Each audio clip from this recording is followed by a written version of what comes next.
салом тамошобинони гиромӣ, хулосаи хабарҳои муҳими 1 декабри тоҷикистонро аз пойгоҳи хабарии бомдод бароятон пешкаш мекунем. шурӯъ мекунем аз як нигоҳи кӯтоҳ ба сархати хабари муҳими рӯз дар ин барнома. абуҳасан рафт, абуҳусайн омад. доиш кушта шудани раҳбарашро тасдиқ кард. талаби 30 соли зиндон барои довталаби номзадӣ ба президентии тоҷикистон Фаромӯз Эргашов. 4 тоҷик дар Петербург як тоҷикро рабурда аз ӯ 6 миллион рубл талаб карданд. бародарони тоҷик дар вилояти Москав аз дуди газ зарурӯд шуданд. якеаш ҷон дод, дуи дигар дар бемористон.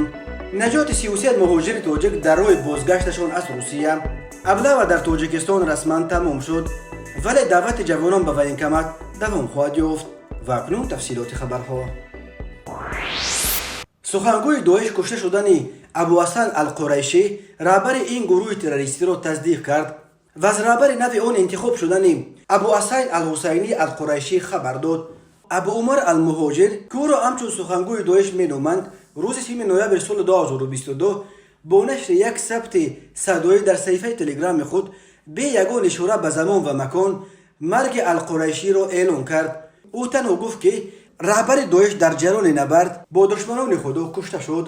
раҳбари қаблии доиш дар моҳи феврали соли равон зимни як амалиёти нирӯҳои зудамали амрико дар хоки Идлиб худ ва аъзои оилаашро бо норинҷаке маҳв карда буд. дар умум он вақт наздики 12 нафар аз наздикони ӯ кушта шуда буданд. дар ҳамин росто ситоди фармондеҳи марказии амрико хабари марги Алқурайширо тасдиқ ва афзуд, ки ӯро дар авохири моҳи октябри соли ҷорӣ нирӯҳои артиши озоди Сурия дар ҷануби Сурия куштанд. артиши амрико гуфт, қатли Абуҳасан Қурайшӣ як зарбаи дигар ба доиш аст, ки бо бедодгариҳояш дар Сурия ва Ироқ ном бароварда буд. артиши озоди Сурия як гурӯҳи муташаккили озодихоҳест, ки ба зидди режими президенти кунунии Сурия Башор Асад меҷангад. Абуумар Алмуҳоҷир гуфтааст, ки ҳоло Абуҳусайн Алҳусайнӣ Алқурайшӣ раҳбарии доишро ба дӯш гирифтааст. сухангӯи доиш раҳбари навашро як муҷоҳиди обу тобдида тавсиф карда аз пайравони гурӯҳ хостааст, ки ба ӯ байъат бисупоранд. ин сухангӯ ҷузъиёти бештар дар бораи Алқурайшӣ надод. коршиносон мегӯянд, ки ин танҳо лақаби ҷангии ӯ аст ва номи воқеӣ, миллат ва то ба ҳол дар куҷо ва ба чӣ кор машғул будани ин раҳбари нави доиш номаълум боқӣ мемонад.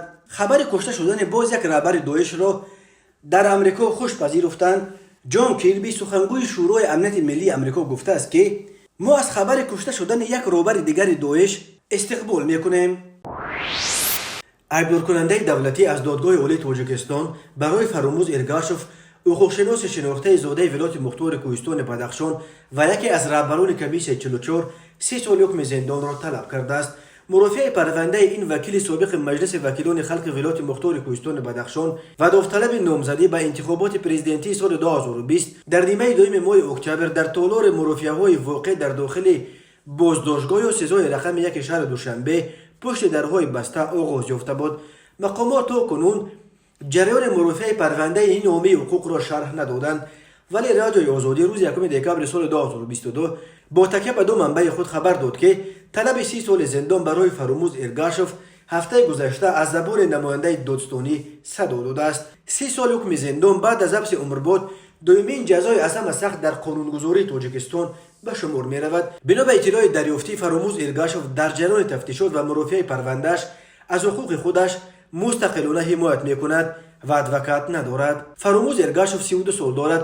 номи ӯ бори аввал дар тирамоҳи соли 2020 замони расонаӣ шуд, ки ӯ номзадиашро дар баробари президент Эмомалии Раҳмон ба интихоботи президентии Тоҷикистон пешбарӣ кард.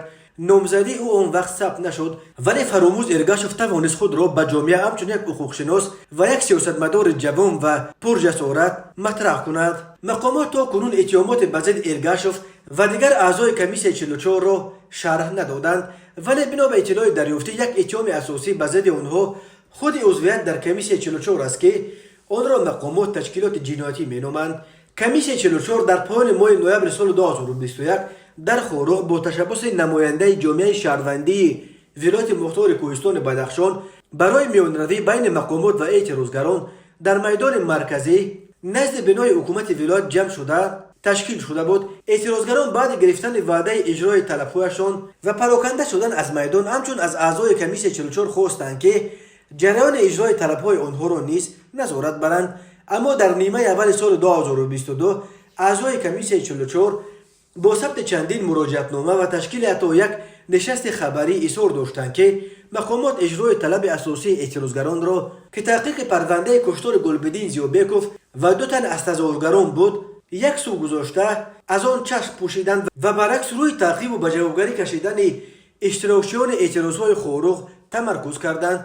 18 مای سال 2022 مقامات برای سرکوب موج نو اعتراضها در بدخشان که یک طلب اساسیش باز هم اجرای طلب‌های اعتراضهای ماه نوامبر سال 2021 بود، از سلاح و نیروی ویژه استفاده بردند که در نتیجه به اطلاف خود مقامات دست کم 32 نفر از جمله 29 تن از اعتراضگران در روشان کشته شدند.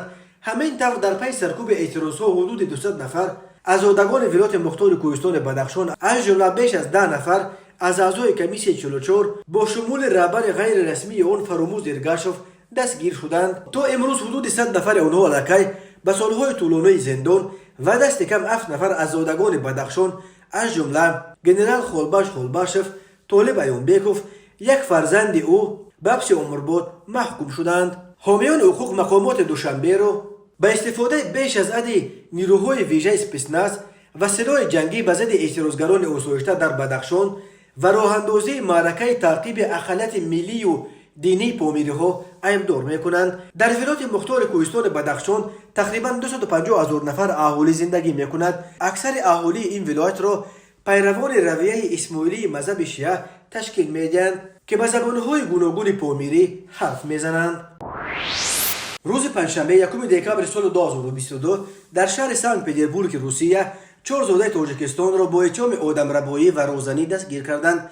خدمات مطبوعات ریاست تفتیشات سنت پترزبورگ خبر داد که به ضد آنها بر اساس 2 ماده کودکس جنایتی روسیه بندهای ا و گ قسم دوم ماده 126 آدمربایی و قسم دوم ماده 162 روزنی پرونده جنایتی گشودند و حالا مسئله اعلان عیبنامه و انتخاب چاره پیشگیری نسبت به این 4 زاده تاجیکستان در دست بررسی قرار دارد. خود بازداشتگان برای شرح قضیه دسترس نیستند، ولی بنا به فرضیه تفتیشات گمان بر شوندگان روز 24 اکتبر سال 2022 در یک پارکوفکا در خیابان دونای به یک هموطن خود حمله کرده او را با زوری به ماشین تمغه رنو بار کردند.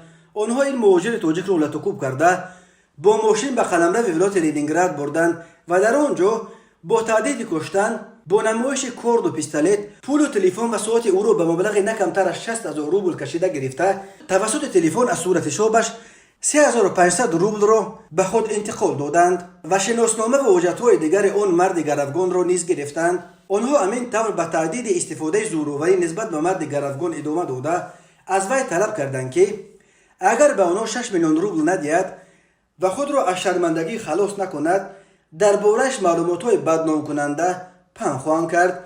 جبردیده از ترس این تهدیدها اعتراف کرده است که 800,000 روبل دارد. بعد این گروگانگیران او را به نزد یک بنا در کوچه دوم کراسن ارمیسک آوردند. گروگان در اینجا با وعده بر دروغ رفته آوردن پول توانسته است از ماشین برآمده از دست گروگانگیرها فرار کند.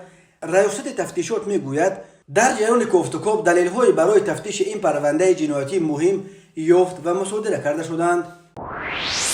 صبح بر وقت 30 نوامبر سال 2022 تقریبا ساعت 04:00 مقامات ناحیه اوقمولا در شمال قزاقستان 33 شهروند تاجیکستان را که اتوبوسشان در راه بازگشت از روسیه شکسته بود از این اتوبوس به یک مکان گرم کوچانیده بردند. گفته می شود با نظر داشت که آن که حرارت هوا در شمال قزاقستان در این شب و روز تا 20 درجه سرد است این مهاجران را می توانست سردی بزند، ولی با شرافت کمک سری وقتی نجات بخشان مهاجران تاجیک را از سردی نجات دادند. پلیس اوقمولا در شرح این حادثه گفت در راه اتوبوس ویران شده است. به سبب به شدت پایین رفتن حرارت هوا مواد سوخت یا سلیار که این اتوبوس یخ بسته است. کارمندان پلیس و راهسازان از شرکت ملی کاز افتاژول توانستند که موتور ماشین را گرم کنند. اتوبوس را توانستند به کار بیارند ولی شبکه گرمیش کار نمیکرد. به این دلیل تصمیم گرفته شد که مسافران را به یگان مکان گرم بکوچانند. کارمندان پلیس و شرکت راه درباره این اتوبوس به دپارتمنت حالت‌های فوق‌العاده خبر دادند و همه 33 مسافر تاجیک را از اتوبوس کوچانده در یک مهمانخانه در دهه ژبک ژولی نویه ارشلی جابجا کردند. حالا موسم بازگشت مهاجران کوری از روسیه به کشورهای آسیای مرکزی است. به سبب نسبتاً به چپتای هواپیما و قطار راه آهن ارزانتر بودنش هزاران نفر از این مهاجران مجبورند که برای بازگشت به وطن راه نسبتاً ارزانتر ولی خیلی پرخطر زمینی را انتخاب کنند. روز 29 نوامبر هنگام بازگشت از روسیه در حدود امین ولایت اوخمولا در شمال قزاقستان بیش از 80 نفر در راه در ماندند، از جمله 44 مهاجر تاجیک را نجات داده بودند. بر اثر زارالشوی از دود گنراتور در کنار شهر ادینسوو ولایت مسکو روسیه یک نفر به هلاکت رسیده، 2 نفر دیگر را به بیمارستان انتقال دادند. نشریه ام کاچوپ مسکو خبر داد که هر سه قربانی این حادثه ناخوش از تاجیکستان بوده، 2 نفر آنها برادران بودند. بنا به اطلاع این نشریه حادثه شب 30 نوامبر سال 2022 در کنار دهه لایکوو رخ داده است. امکا با تکیه به منابع خود خبر داد که شب چهارشنبه در یک قطعه ساختمان در لایکوو نیروی برق را خاموش کردند و کارگران در یکی از واگن‌ها مجبور شدند که گنراتور را به کار درآورند. در نتیجه آنها شبانه هنگام خواب از دود مواد سوزشواره گنراتور زهرآلود شدند. آنها را ساعت 10 صبح 30 نوامبر در حالت بیهوشی پیدا کردند. مهاجر 39 ساله از تاجیکستان را از چنگ مرگ نجات داده نتوانستند. برادر 31 ساله او و باز یک مهاجر 38 ساله تاجیک را در بیمارستان بستری کردند. هر سال بیش از 1 میلیون از اهالی قابل کار تاجیکستان برای تامین روزگار عائله‌های خود به روسیه به مردکاری می‌روند و هر سال در روسیه حدود 1000 نفر از شهروندان تاجیکستان به علت‌های مختلف وفات می‌کنند. فلاکت‌ها در جای کار و جای زیست از جمله سوختار، صدمه‌های نقلیاتی، همچنین مریضی‌های گوناگون از سبب‌های عمده مرگ مهاجران تاجیک در روسیه به شمار می‌رود. به حساب میانه هر روز تا 3 مهاجر تاجیک در ملک غربت به زندگی پدرود می‌گویند. نظرالله دوستوف سیاستمدار تاجیک که در آغاز سال‌های 90 در عهد پرزیدنت رامون نبیف نایب پرزیدنت انتخاب شده بود، در سن 82 در شهر تاشکند پایتخت ازبکستان وفات کرده است. رادیوی آزادی روز 1 دکامبر سال 2022 خبر داد که دوستوف بعد بیماری طولانی وفات کرد و او را هنوز در اول ماه نوامبر در شهر تاشکند به خاک سپردند، ولی خبر مرگ او تازه دسترس شد. میرحسین نظریف رئیس پیشین حزب سوسیال تاجیکستان روز 1 دکامبر با تصدیق خبر درگذشت نایب سابق پرزیدنت تاجیکستان به رادیوی آزادی گفت نظرالله دوستوف در اول ماه نوامبر از بیماری سرطان ففتید و هفته گذشته در تاشکند معرکه یادبود او صورت گرفته است. نظریف گفت دوستوف تا آخر عمر عضو حزب سوسیالیست بود. این حزب را در وقتش همصف دوستوف در اولهای سالهای 90 سفرعلی کنجایف تأسیس داده است. نظرالله دوستوف سال 1940 به دنیا آمده در سالهای 80 به مقام رئیس افتباز رسیده بود. او سال 1989 وکیل شورای عالی تاجیکستان انتخاب شد و از جمله وکیلان فعال آن هیئت پارلمان به حساب می‌رفت. در انتخابات پرزیدنتی ماه نوامبر سال 1991 نظرالله دوستوف به حیث نامزد به نایب پرزیدنت در کماند رامون نبیف بود و با پیروزی نبیف در انتخابات به مقام نایب او رسید، اما در ماه مای سال 1992 تحت فشار طرفداران مخالفین در میدان شهیدان در مرکز دوشنبه خیمه زده بودند. دوستوف از مقام نایب پرزیدنت برکنار کرده شد. ماه دکامبر سال 1992 با پیروزی فرانت خلقی دوستوف باز به حکومت برگشت و در حکومت یکم امامعلی رحمان به حیث وزیر نقلیات کار کرد. سال 1994 دوستوف از این مقام برکنار گردیده و چند سال دیگر در مقام معاون وزیر نقلیات کار کرد. ماه مای سال 1994 دوستوف که آن وقت معاون وزیر بود در نزد خانه‌اش هدف سوءقصد مسلحانه قرار گرفت.